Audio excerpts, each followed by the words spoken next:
Hello Picasso.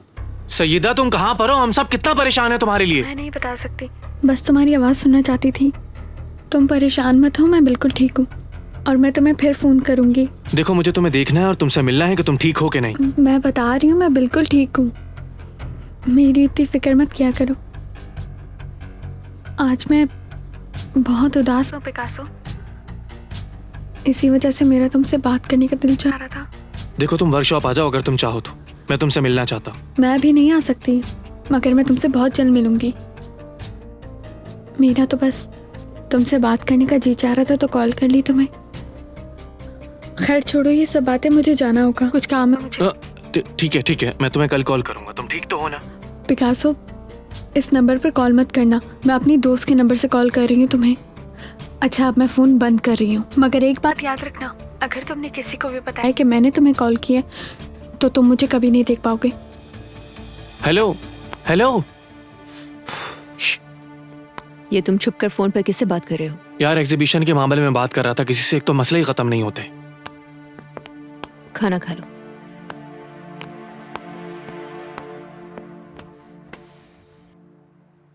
क्या तुम्हें आज भी उस पेंटर से मोहब्बत है? कैसी बातें कर रही हो कतरीना? मोहब्बत हम जैसी औरतों के लिए नहीं, शरीफ औरतों के लिए होती है। अगर मुझे उससे प्यार है भी तो क्या होगा, वो बहुत खुश है अपनी मंगेतर के साथ, अच्छा ही है। तुम्हें पता है वो लोग लड़े थे, बहुत लड़ाई हुई थी और फिर वो लोग अलग हो गए। पिछले दिनों यहाँ यही बात हो रही थी, मैंने सुना था। वो बहुत क्यूट था सच में। तो इसका मतलब है वो मुझे वर्कशॉप में मिलने के लिए बुला रहा है? हाँ। कॉल क्यों की थी तुमने? क्योंकि मैं उसको अक्सर बहुत मिस करती हूँ। उसकी आवाज़ सुनने के बाद बहुत अच्छी नींद आती है मुझे। मैं क्या करूँ, दिल के आगे मजबूर हूँ मैं। तुम्हें पता है मेरी पहली दफ़ा उससे बात हुई है। इससे पहले मैं जब भी उसे फ़ोन करती थी तो उसकी आवाज़ सुन के मैं फ़ोन रख देती थी। मुझे भी नहीं पता कि आज मुझे क्या हो गया कि मैंने उससे बात कर ली। वैसे भी मैंने फैसला कर लिया कि मैं अपने आप को बदल के दिखाऊंगी। अब तुम जल्दी से सही हो जाओ और अपने काम संभालो। मैं तुम्हें दोबारा इस हालत में नहीं देखना चाहता। तुम अब मेरी शक्ल भी नहीं देखना चाहते हो ना? ये सच नहीं है, फजूल बातें सोचना बंद करो। सब परेशान है तुम्हारे लिए, अपनी बहन का तो ख्याल करो। पापा मुझे किसी भी हाल में घर नहीं जाने देंगी। वो तुम्हारी भलाई के लिए कह रही है। सब तुम्हारी वजह से बहुत स्ट्रेस का शिकार है। कैसी हो इमराना?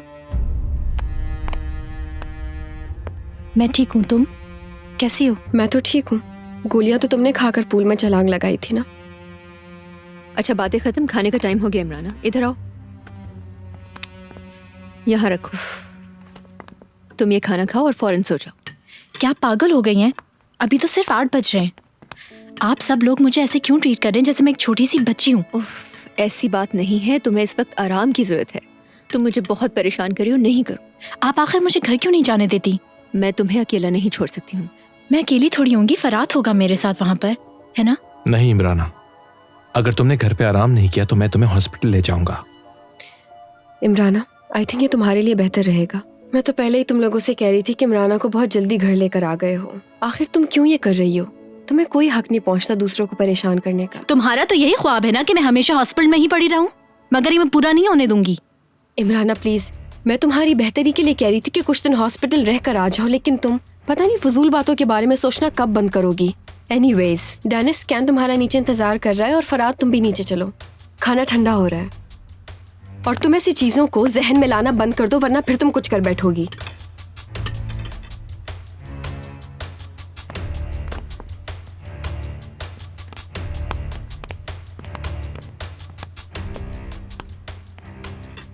अगर हम चाहें ना इमराना, किसी भी वक्त तुम्हें हॉस्पिटल भिजवा सकते हैं। जानती हो कैसे? खुदकुशी रोकने के कानून के तहत।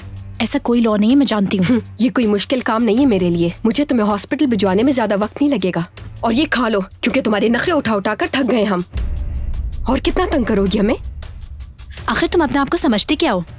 तुम्हें क्या लगता है मैं तुम्हारी इन खोखली बातों से डर जाऊंगी क्या? अगर तुम्हें मेरी बातें खोखली लगती हैं तो तुम्हें जल्द पता चल जाएगा क्या सच है क्या नहीं। मेरा नाम नैरिन है, ये भूलना मत।